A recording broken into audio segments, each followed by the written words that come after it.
तो ठीक है बच्चों, हम लोग यहाँ पे स्टार्ट करते हैं exercise 7.1 from your NCERT integration. तो बच्चों सबसे पहले आपको जो फर्स्ट क्वेश्चन है उसमें इंटीग्रेट करना है। इंटीग्रेशन का मतलब बच्चों एंटी डेरिवेटिव भी होता है।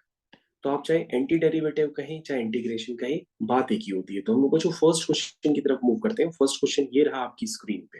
This is your first question. तो first question of NCERT exercise 7.1। बच्चों अगर हमें इसको इंटीग्रेट करना है तो मैं साथ ही साथ आपका रिवीजन भी कराता हूँ। लेट्स से अगर आपसे कहा जाता कि साइन 2x को डिफरेंशिएट करो, तो आप खुशी खुशी कहते कि सर अगर जिसको डिफरेंशिएट करना होता है तो हम उसको y मान लेते हैं, और अगर हम उसको डिफरेंशिएट करते हैं तो dy बाई डी एक्स आ जाएगा साइन यू। साइन यू का बच्चों आप लिखते कॉस यू, और 2x का फिर से आप डिफरेंशिएशन करते, क्योंकि आपने चेन रूल से कर रहे हैं, तो 2x का डिफरेंशिएशन हो जाता है 2। तो बच्चों अगर आपके पास साइन 2x का डिफरेंशिएशन आता तो आप उसको क्या लिखते हैं 2 cos 2x। ये बात सबको क्लियर है? ठीक है बच्चों, तो हम लोग आगे कंटिन्यू करते हैं। हमारे पास यहाँ पे इंटीग्रेशन है साइन 2x का। इसका मतलब बच्चों आप इसको कैसे करेंगे? आप कहोगे सर एक बात बताइए, अगर ये साइन x होता तो हम साइन x का इंटीग्रेशन क्या लिखते हैं? तो हमने कहा पहले बेटा ये बताओ कि अगर साइन x का डिफरेंशिएशन होता तो आप क्या लिखते हैं? तो कहोगे सर cos x। तो हमने कहा बेटा इंटीग्रेशन cos x का होता तो आप क्या लिखते हैं? तुम कहते सर sin x लिखते हैं। और ये इंटीग्रेशन बिना लिमिट वाला है, यानी कि इनडेफिनिट इंटीग्रेशन है। तो इनडेफिनिट इंटीग्रेशन में आंसर के बाद क्या लगा देते हैं? c लगा देते हैं। क्या लगा देते हैं? c। c is known as constant of integration. तो देखो बच्चों, आपको कई बार बताया गया है कि integration is the reverse process of differentiation. तो आप देखिए साइन x का डेरिवेटिव आपने cos x लिखा, तो cos x का इंटीग्रेशन क्या होगा? sin x होगा। सिमिलरली अब आपको ध्यान देना होगा कि अगर आपसे कोई पूछता है कि what is the derivative of sin x, तो आप कहेंगे cos x। What is the integration of cos x, तो आप कहेंगे sin x। लेकिन बच्चों अगर आपसे कोई पूछे कि what is the derivative of cos x, तो आप कहेंगे माइनस sin x। और कोई इसको अगर रिवर्स कर दे कि what is the derivative of sin x, तो बच्चों ये वाला जो माइनस है ये उधर शिफ्ट हो जाएगा और sin x का डेरिवेटिव आएगा माइनस cos x। क्या आएगा बच्चों? Minus cos x plus c। तो बच्चों आपको कम से कम फॉर्मूले तो पता होना चाहिए ना कि sin x का डेरिवेटिव cos x नहीं होता है। sin x का डेरिवेटिव क्या होता है? माइनस cos x होता है। क्योंकि ज्यादातर बच्चे एग्जाम में गलत करके आते हैं, वो सोचते हैं sin x का डेरिवेटिव है, sin x का डेरिवेटिव cos x है, लेकिन ये बेटा sin x का इंटीग्रेशन माइनस cos x होता है। ये आपको ध्यान देना होगा। ठीक है, चलिए अब बच्चों हमें किसे इंटीग्रेट करना है? हमें करना है sin 2x को। तो जब बच्चों हम sin 2x को इंटीग्रेट करेंगे तो उसका क्या फंडा होता है? sin 2x को जब हम इंटीग्रेट करेंगे तो हम x के रिस्पेक्ट में कर रहे हैं। जब हम डिफरेंशिएट करते हैं तो लिखते हैं dy बाई डी एक्स। जब हम इंटीग्रेशन करते हैं तो इंटीग्रेशन का साइन बनाते हैं, आगे लिखते हैं dx। यानी हम sin 2x का इंटीग्रेशन कर रहे हैं x के रिस्पेक्ट में। तो बच्चों sin 2x का इंटीग्रेशन वैसे क्या होता? तो क्या सर sin x का तो माइनस cos x होता है, अभी आपने बताया। तो हमने कहा sin 2x का क्या होगा? तो तुमको सर sin 2x का होगा माइनस cos 2x, और जो भी x का कोफिशिएंट होता है उससे हम डिवाइड कर देते हैं, विच इज 2 प्लस c। तो बच्चों इस तरह से आपको करना होता है। यानी अगर आपको बेसिक स्टैंडर्ड पता है तो आप सारे क्वेश्चन कर सकते हैं। यानी कि बच्चों हम लोग आते हैं सेकंड वाले क्वेश्चन की तरफ। तो सेकंड वाले क्वेश्चन को जब हम लोग कंप्लीट करेंगे तो सेकंड वाले क्वेश्चन को आपको ध्यान पूर्वक एकदम देखना है। तो आप सेकंड क्वेश्चन के लिए रेडी है? देखिए सेकंड वाले क्वेश्चन को करने के लिए सबसे पहले क्या बताएंगे कि cos x का इंटीग्रेशन क्या होता है? वो होता है sin x। बोलो sin x। cos x का इंटीग्रेशन क्या होता है? sin x। लेकिन हमें यहाँ पे cos 3x का इंटीग्रेशन करना है। तो बच्चों जब हम cos 3x का इंटीग्रेशन करेंगे तो क्या लिखेंगे? माइनस नहीं लिखेंगे, सिर्फ क्या लिखेंगे? sin 3x। क्योंकि मैंने आपको क्या बताया कि sin का इंटीग्रेशन माइनस cos x होता है, लेकिन cos का इंटीग्रेशन sin ही होता है। तो आप क्या लिखेंगे? sin 3x। और बच्चों जो भी x का कोफिशिएंट होता है उससे हम डिवाइड कर देते हैं। तो तुम्हारे पास क्या फंडा निकल के आया? तुम कहोगे सर डिफरेंशिएशन में जब हम sin 2x का कर रहे थे तो x का कोफिशिएंट 2 जो था हम उससे मल्टीप्लाई कर रहे थे, लेकिन इंटीग्रेशन में जब हम sin 2x का इंटीग्रेशन कर रहे हैं तो जो x का कोफिशिएंट है 2 उससे हम डिवाइड कर रहे हैं। तो ये बात आपको क्लियर होनी चाहिए। तो बच्चों जितनी बार x का कोफिशिएंट होगा उससे आपको क्या करना पड़ेगा? डिवाइड करना पड़ेगा। क्या करना पड़ेगा? डिवाइड। तो बच्चों आपको हमारे साथ बोलना है, जब आप बोलेंगे तो एक ऑरा क्रिएट होगा, उसी से आप सीख पाएंगे। चलिए बच्चों क्वेश्चन नंबर 3 की तरफ चलते हैं। तो आप लोग क्वेश्चन नंबर 3 के लिए रेडी हो जाइए। क्या लिखा है बच्चों क्वेश्चन नंबर 3 में, इसको ध्यान से देखते हैं। लिखा है e की पावर 2x dx। तो कैसे करेंगे बच्चों? सबसे पहले आप सोचेंगे what is the integration of e की पावर 2x। तो आप कहेंगे सर हमको पहले तो नॉर्मल इंटीग्रेशन ही बता दीजिए। तो बेटा मैंने कहा कि डेरिवेटिव जो होता है, डेरिवेटिव जो होता है वो e की पावर x का e की पावर x ही होता है। तो इंटीग्रेशन भी क्या होगा? e की पावर x होगा। बच्चों ध्यान से देखिएगा, ये इनडेफिनिट इंटीग्रेशन है, इसलिए आंसर के साथ आपको प्लस सी भी ऐड करना पड़ता है। अब ध्यान से देखिए बच्चों, क्या लिखा हुआ है? लिखा है e की पावर 2x। तो e की पावर 2x का इंटीग्रेशन भी क्या होगा? e की पावर 2x ही होगा, लेकिन जिसमें x का कोफिशिएंट है उससे डिवाइड करना पड़ेगा और आंसर आ जाएगा e की पावर 2x/2 प्लस c। तो बच्चों इस तरह से आपका थर्ड क्वेश्चन भी कंप्लीट हो गया। इसके बाद बच्चों हम लोग चलते हैं फोर्थ वाले क्वेश्चन की तरफ। जब हम लोग फोर्थ वाले क्वेश्चन को करेंगे तो आपको उसे और ध्यान से देखना होगा। तो ये बच्चों आपका हो गया फोर्थ वाला क्वेश्चन। तो आप लोग सब रेडी हैं फोर्थ वाले क्वेश्चन के लिए? ठीक है। तो बच्चों ये बताइए, जब आपके पास x की पावर n का इंटीग्रेशन होता है, तो आप x की पावर n का इंटीग्रेशन क्या लिखते हैं? वो होता है x की power n+1 upon n+1 plus c। तो बच्चों ये क्या लिखा है?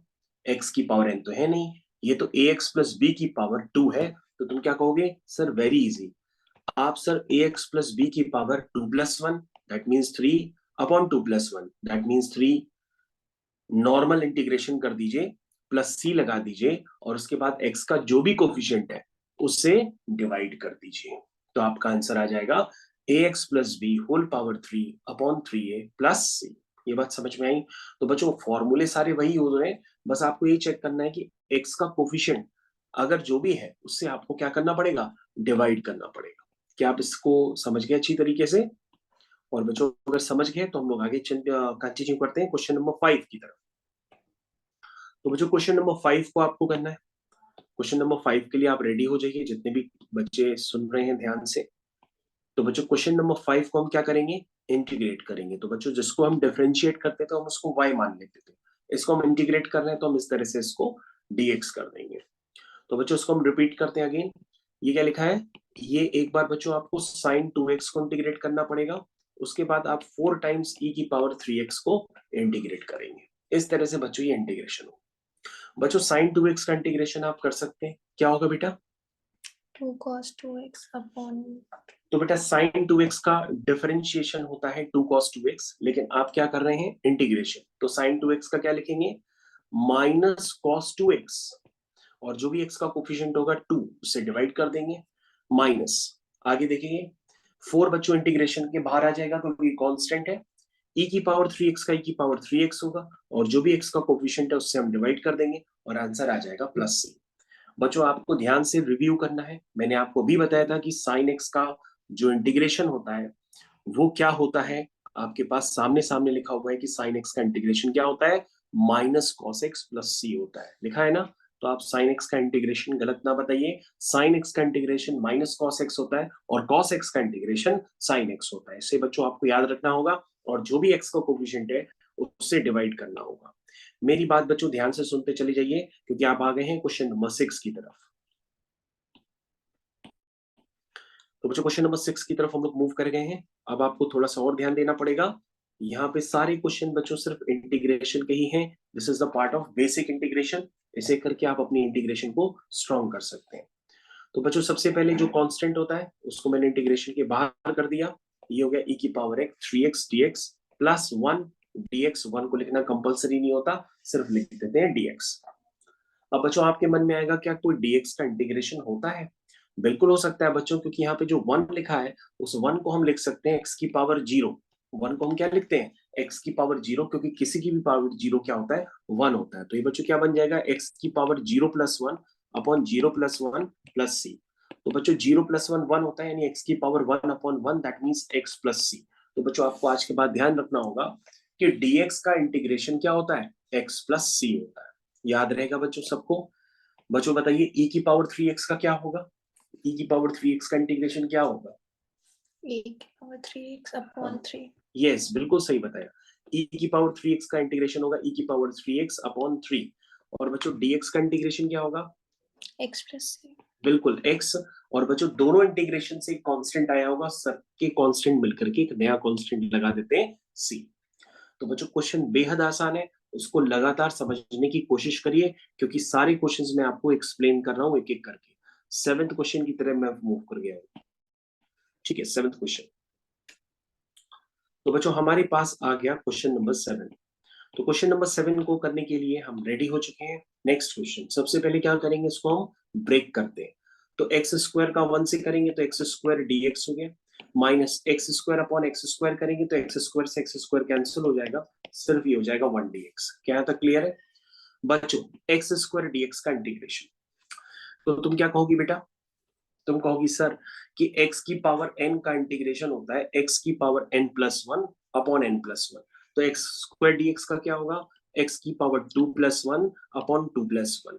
और dx का इंटीग्रेशन क्या हो जाएगा? x हो जाएगा प्लस c हो जाएगा। ये आपका फुल एंड फाइनल आंसर हो जाएगा। कितना आसान है? आसान है? नहीं है? चलिए, तो बच्चों 7th क्वेश्चन भी आपका कंप्लीट हो गया। 7th के बाद हम लोग चलते हैं नेक्स्ट वाले क्वेश्चन की तरफ। तो नेक्स्ट क्वेश्चन हमारा क्या है? Question number 8। तो क्वेश्चन नंबर 8, जैसा कि आप जानते हैं हम क्वेश्चन नंबर 8 पे आ गए हैं। क्वेश्चन नंबर 8 की तरफ कंटिन्यूएशन करते हैं। सबसे पहले हम इसको ब्रेक करते हैं। कैसे ब्रेक करेंगे? सबसे पहले बच्चों जो कांस्टेंट होते हैं उनको बाहर कर देते हैं। ये हो गया x square dx, again constant बाहर एक्स डीएक्स, और अगेन कांस्टेंट बाहर ओनली डीएक्स। तो बच्चों क्या अब आप बता सकते हैं कि एक्स स्क्वायर का इंटीग्रेशन क्या होगा? x cube upon 3. बिल्कुल सही जवाब, एक्स क्यूब बाई 3। बेटा एक्स डीएक्स का इंटीग्रेशन क्या होगा? 1 एक्स डीएक्स का मतलब हुआ एक्स की पावर 1 डीएक्स, यानी एक्स की power 1 plus 1 upon 1 plus 1, square that means upon x square by 2। ठीक है, प्लस सी। डीएक्स का इंटीग्रेशन क्या होगा? x डीएक्स का बच्चों इंटीग्रेशन अभी हमने बताया था एक्स होता है, और तीनों से एक कांस्टेंट बना करके हमने एक नया कांस्टेंट लिख दिया सी। और इस कांस्टेंट को बदल देते हैं, क्योंकि सब जगह सी पहले से भी है तो हम नया कांस्टेंट डाल देते हैं के। तो नया कांस्टेंट यहाँ पे हमने के डाल दिया, क्योंकि सी पहले से भी है। तो बच्चों ये आपका क्वेश्चन कंप्लीट हो गया, क्वेश्चन नंबर 8। क्वेश्चन नंबर 8 के बाद बच्चों हम लोग आते हैं क्वेश्चन नंबर 9 की तरफ।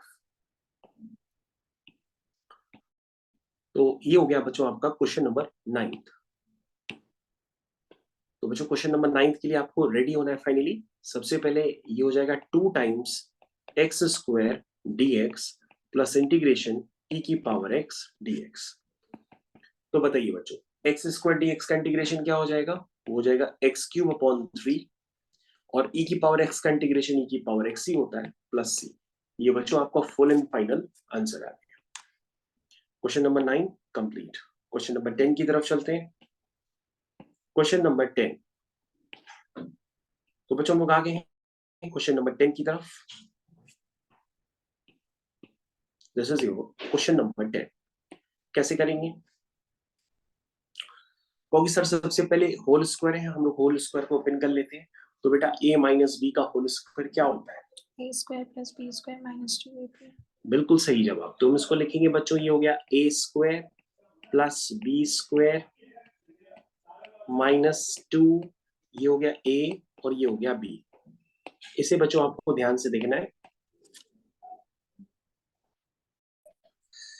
तो ठीक है बच्चों, हम लोग वापस कंटिन्यू करते हैं। रूट एक्स का स्क्वायर, तो रूट एक्स का स्क्वायर करेंगे तो एक्स हो जाएगा, ये सबको क्लियर है। फिर बच्चों 1 का स्क्वायर 1 होता है, नीचे फिर से रूट एक्स का स्क्वायर है तो वो 1 बाई एक्स हो जाएगा, ये भी सबको क्लियर है। और बच्चों रूट एक्स से रूट एक्स कैंसिल हो जाएगा, सिर्फ ये बचेगा 2 और ये बचेगा dx। क्या यहाँ तक सबको क्लियर है? एक बार सभी लोग चेक कर लें। इसमें मैंने ऐसा कोई भी काम नया नहीं किया है, आप सब लोग इसको चेक करते हैं। बच्चों यहाँ पे x dx का इंटीग्रेशन है तो वो हो जाएगा x square by 2। 1 by x का इंटीग्रेशन होता है ln x। याद रखना होगा जिन बच्चों को नहीं पता है, तो dx अपॉन x का इंटीग्रेशन ln x होता है, वो आप याद रख सकते हैं। और dx का इंटीग्रेशन बच्चों x हो जाता है प्लस c। इस तरह से आपका क्वेश्चन नंबर 10 फिनिश हो गया। तो क्वेश्चन नंबर 10 के बाद हम लोग कंटिन्यू करते हैं क्वेश्चन नंबर 11 के साथ। तो क्वेश्चन नंबर 11 ये हो गया बच्चों आपका क्वेश्चन नंबर 11। इसके आपको करना है, कैसे करेंगे? सबसे पहले हम इसको लिखते हैं x cube upon x square dx plus 5 times x square upon x square dx minus 4 times 1 upon x square dx। 1 upon x square को ऊपर भी ले आ सकते हैं, तो ये हो जाएगा x की पावर -2 dx। क्या ये टर्म सबको क्लियर है? अलग अलग मैंने ब्रेक कर दिया हर टर्म को। सबसे पहले क्या आ जाएगा? ये आ जाएगा x dx, फिर 5 बाहर कर दिया, एक्स स्क्वायर से एक्स स्क्वायर कैंसिल, सिर्फ dx माइनस 4 टाइम्स x की पावर -2 dx। और बच्चों याद रखना कि 1 अपॉन एक्स स्क्वायर हो 1 अपॉन एक्स क्यूब हो, सबको ऊपर ले आते हैं x की पावर -3 x की पावर -2 करके, लेकिन dx अपॉन x का जो इंटीग्रेशन होता है वो ln x होता है, क्योंकि 1 अपॉन एक्स को अगर हम ऊपर लाएंगे तो आपका स्टैंडर्ड फॉर्मूला काम नहीं करेगा। आप चाहे चेक करके देख लो, कोई भी कोई भी बच्चा अगर 1 अपॉन एक्स को ऊपर ले आएगा तो ये एक्स की पावर -1 dx बन जाएगा, और उसमें स्टैंडर्ड फॉर्मूला काम नहीं करेगा। चेक करिए क्यों नहीं कर रहा है, क्योंकि बच्चों डिनोमिनेटर में क्या आ रहा है? डिनोमिनेटर में आना -1 + 1। अगर डिनोमिनेटर किसी का 0 हो जाए तो वैल्यू वो अनडिफाइंड हो जाती है। क्या हो जाती है? अनडिफाइंड। इसलिए बच्चों x की पावर -1 dx का इंटीग्रेशन हम x की पावर n dx फॉर्मूले को यूज करके नहीं करते हैं, क्योंकि डिनोमिनेटर में क्या आ जाता है? 0। ठीक है, और डिनोमिनेटर में जीरोस को क्या कर देता है? अनडिफाइंड कर देता है। इसलिए बच्चों आपको याद रखना होगा कि dx अपॉन x को आप डायरेक्टली लिखेंगे ln x प्लस c। ये बच्चों इसीलिए स्टैंडर्ड पहले से ही बना के रखा गया है, आप इसको याद रखेंगे। ठीक है बच्चों, जल्दी से बता दीजिए x dx का इंटीग्रेशन। x dx का इंटीग्रेशन होता है x² 2। क्या होता है? x² 2। 5 dx, dx का x हो गया -4, ये हो गया -2 + 1, that means -1 upon -2 + 1, that is -1 plus c। हो गया बच्चों। इसको बच्चों आप सिंपलीफाई करना चाहो तो सिंपलीफाई कर सकते हो। This is your x² 2 plus 5x, minus minus plus हो गया, +4 x की पावर -1 नीचे जाके प्लस x हो गया प्लस c। तो बच्चों ये आपका फुल एंड फाइनल आंसर आपका निकल करके आ गया। ठीक है, समझ में आ गया बच्चों तो किस तरह से इंटीग्रेशन हम लोग कर रहे हैं। अब तक हम लोग एक्सरसाइज के 11 क्वेश्चंस कर चुके हैं।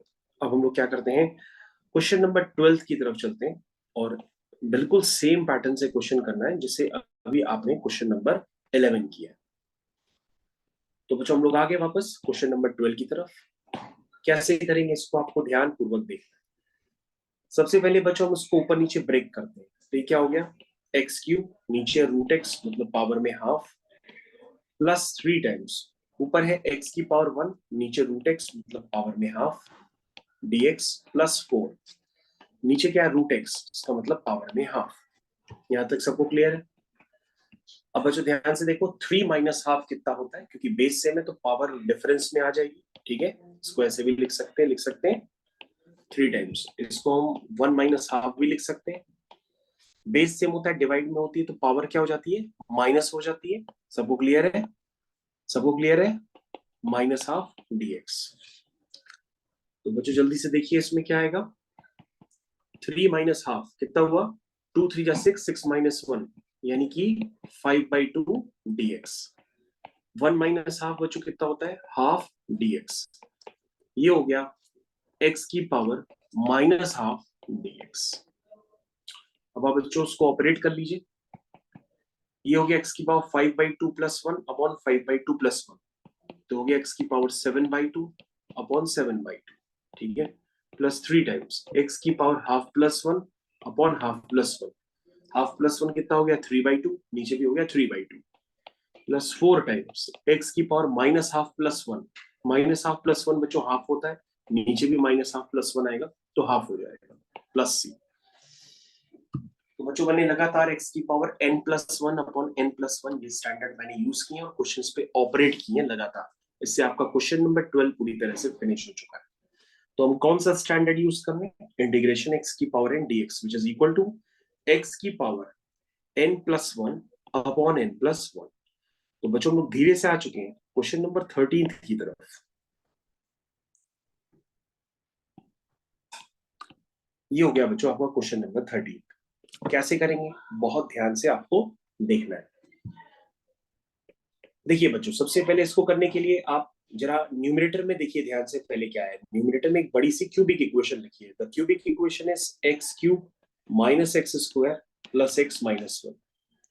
अगर बच्चों उस क्यूबिक इक्वेशन को आप ध्यान से देखेंगे तो एक्स स्क्वायर कॉमन ले लेंगे तो एक्स माइनस वन आ जाएगा, और यहाँ पे वन कॉमन लेंगे तो एक्स माइनस वन रह जाएगा। यानी बच्चों उसके फैक्टर बन गए। क्या आप सभी को उसके फैक्टर नजर आ रहे हैं? क्या फैक्टर नजर आ रहे हैं?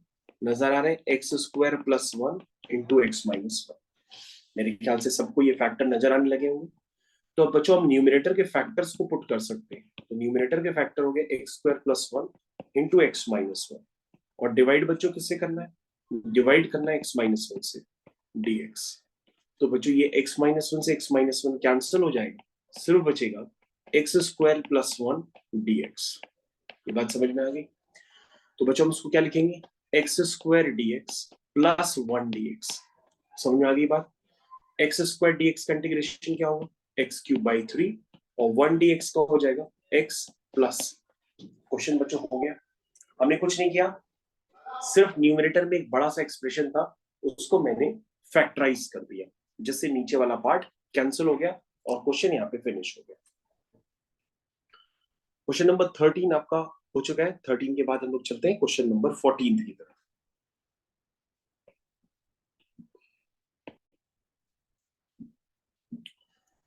तो ये बच्चों आ गया आपका क्वेश्चन नंबर 14। क्या लिखा है ध्यान से इसको देखते हैं। ये लिखा है बच्चों, वन इंटू रूट एक्स कितना हुआ? Root x d x minus x into root x d x. क्या इसको हम लिख सकते हैं ऐसे? जरा चेक करिएगा। अलग अलग ब्रेक कर दिया। रूट एक्स का मतलब क्या होता है? एक्स की पावर में half d x. Root x का मतलब क्या होता है? एक्स की पावर हाफ डी एक्स। ठीक, ध्यान से देखो बच्चों, ये एक्स की पावर वन है और रूट एक्स का मतलब एक्स की पावर में हाफ है। जरा देखिएगा यहाँ पे ध्यान से। ठीक है, इसका मतलब बेस सेम होता है तो पावर क्या होती है बच्चों? ऐड हो जाती है। तो हम उसको ऐड कर दें बच्चों, तो हाफ प्लस वन कितना हो जाएगा? 3/2 हो जाएगा। ठीक है, अब हम बच्चों स्टैंडर्ड यूज कर सकते हैं, एक्स की पावर n प्लस वन, यानी कि half plus one upon half plus one minus, यहां देखो बच्चों, एक्स की power 3/2 plus one upon 3/2 plus one plus. Question हो गया बच्चों। सारे बच्चे ध्यान दें, क्वेश्चन आपका पूरी तरह से यहाँ पे कंप्लीट हो चुका है। तो ये क्वेश्चन आपका कंप्लीट हो गया। This is your question number 14th। 14th question बच्चों आपका कंप्लीट हो चुका है। 14 के बाद नेक्स्ट क्वेश्चन है बच्चों हमारा क्वेश्चन नंबर 15। तो हम लोग मूव कर चुके हैं क्वेश्चन नंबर 15 की तरफ। This is your question number 15।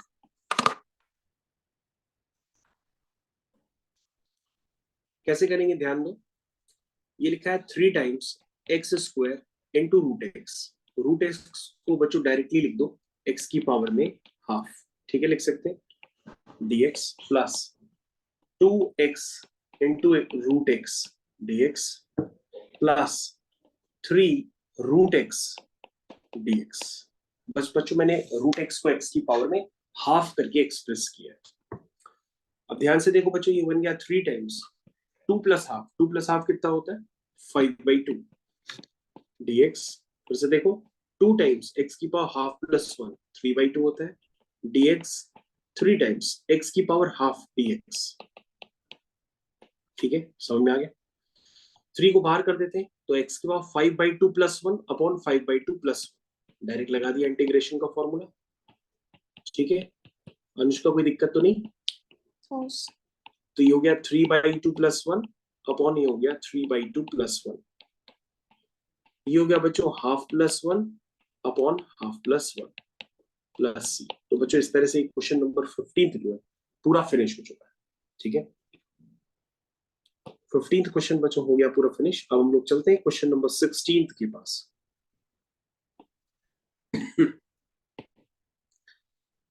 तो बच्चों हम लोग क्वेश्चन नंबर 16 पे भी आ चुके हैं finally.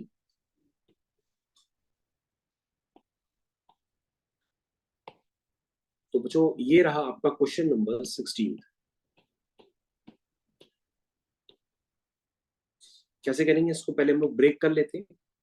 This is 2x dx minus 3 cos x dx plus e की पावर x dx. कैसे करेंगे, ये हो गया 2x dx का हो गया x square by 2 minus 3 cos x का इंटीग्रेशन होता है sin x प्लस e की पावर x का हो गया e की पावर x प्लस c.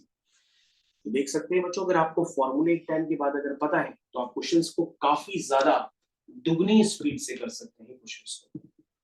ठीक है, समझ में आया. क्वेश्चन नंबर 16 आपका बच्चों खत्म हो चुका है, तो 16th वाले क्वेश्चन को रिमूव कर देते हैं. अब हम लोग आते हैं क्वेश्चन नंबर 17 की तरफ.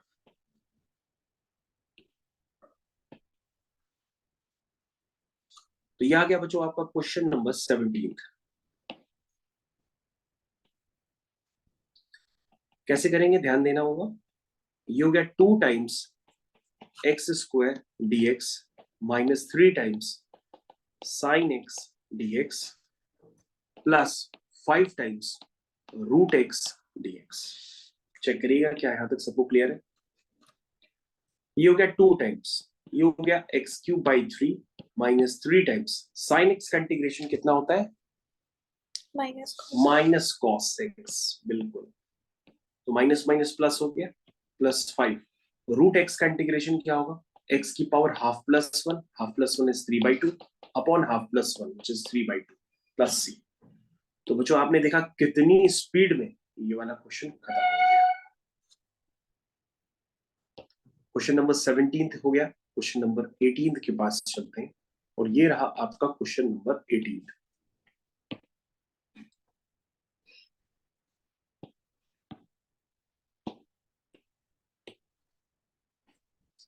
तो स्टार्ट हो जाइए क्वेश्चन नंबर 18 के लिए. किस तरह से करना है, सबसे पहले मल्टीप्लाई करिए, तो sec x into sec x क्या हो जाएगा, sec स्क्वायर x, और इंटीग्रेशन में आएगा यहाँ पे sec x tan x dx.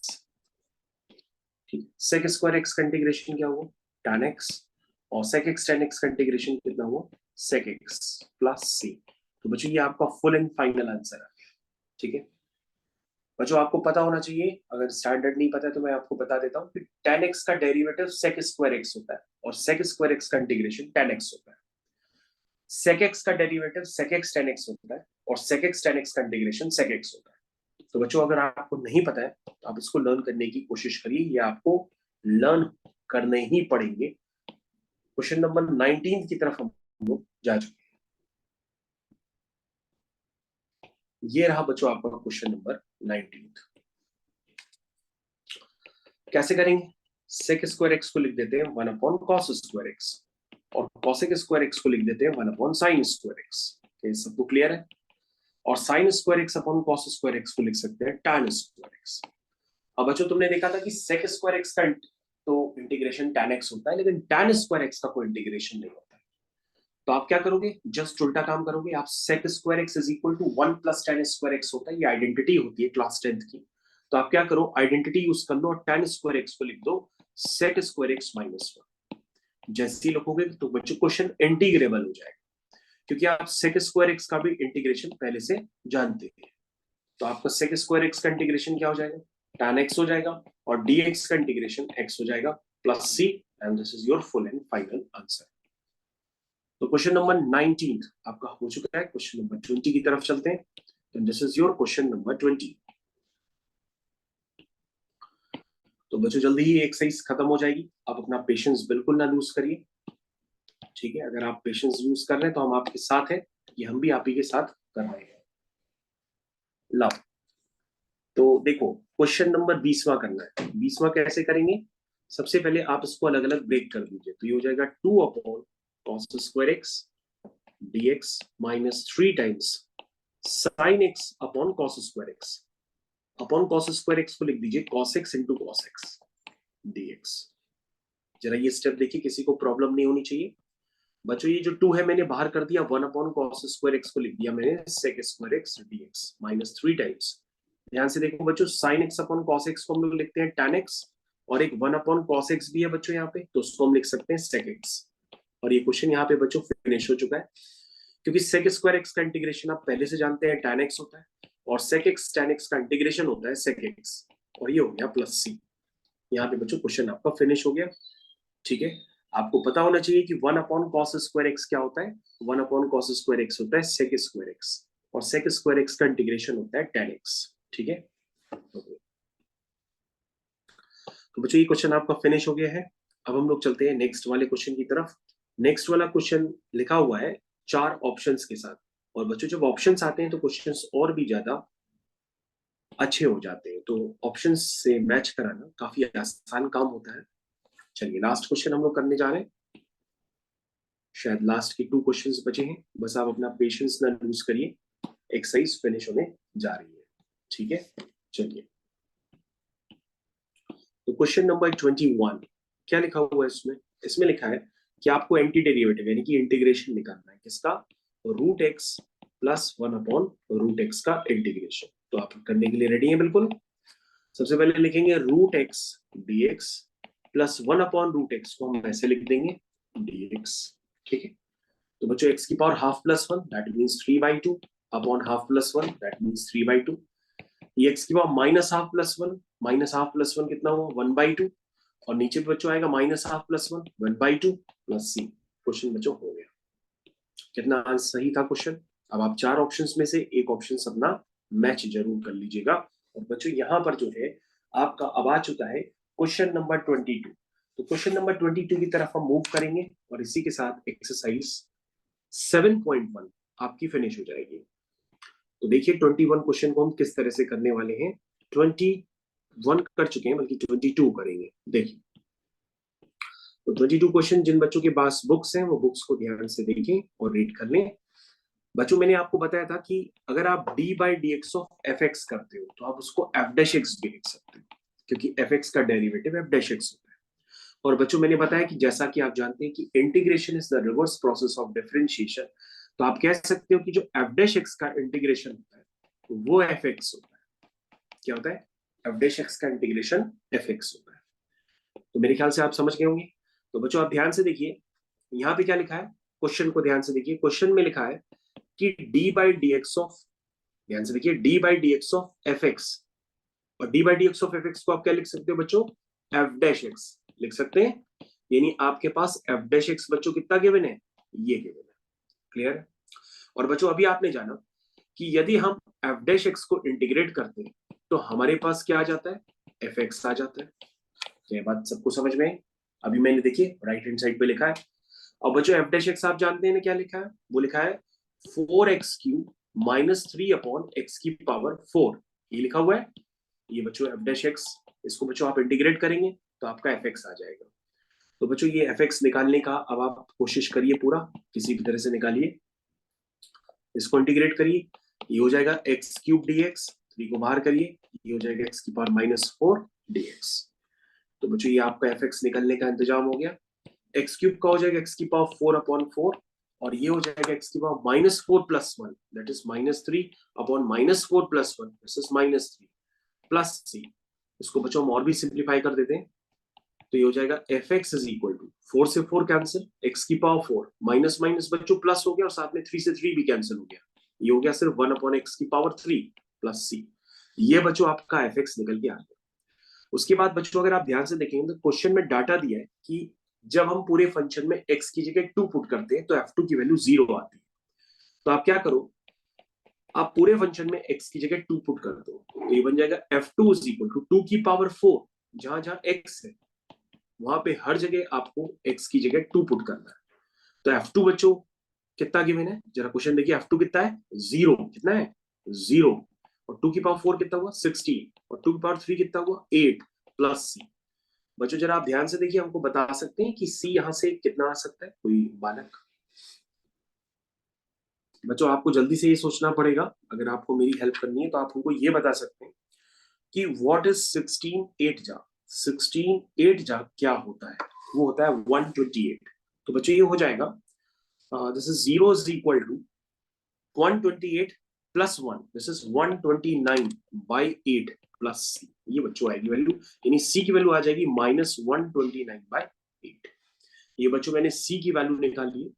अब ध्यान से देखिएगा बच्चों, c की वैल्यू निकालने के बाद आपको क्या निकालना है, क्वेश्चन जरूर पढ़ते रहिएगा। क्वेश्चन में क्या निकालना है ध्यान से पढ़ते रहिएगा। क्वेश्चन में बच्चों आपको निकालना था एफ एक्स, तो आप एफ एक्स निकाल चुके हो। एफ एक्स आपने क्या निकाला था बच्चों, क्वेश्चन पढ़ो, where is your f x, ये है बच्चों आपका एफ एक्स। एफ एक्स में क्या अननोन था, सी, तो वो सी आपने जस्ट निकाल लिया ना, F2 इक्वल टू 0 यूज कर। तो अब आपका फाइनल आंसर आ गया F X is equal to X की power 4 plus 1 upon X cube plus C, और सी की वैल्यू बच्चों कितनी है, -129/8। तो बच्चों जब आप सही ऑप्शन देखेंगे तो आपको ऑप्शन मिलेगा ए पार्ट। जितने बच्चे ऑप्शन खोल के बैठेंगे उनके ऑप्शंस को ए पार्ट आपका सही आंसर होगा। This is your final answer. तो बच्चों फाइनल आंसर को मैं मार्क भी कर सकता हूँ, ये आपका फाइनल आंसर है। तो इसी के साथ बच्चों ये आपकी एक्सरसाइज पूरी तरह से मैंने आपको कंप्लीट करके दे दी है। अब आप इसको दोबारा जरूर रिव्यू करिएगा। Thank you.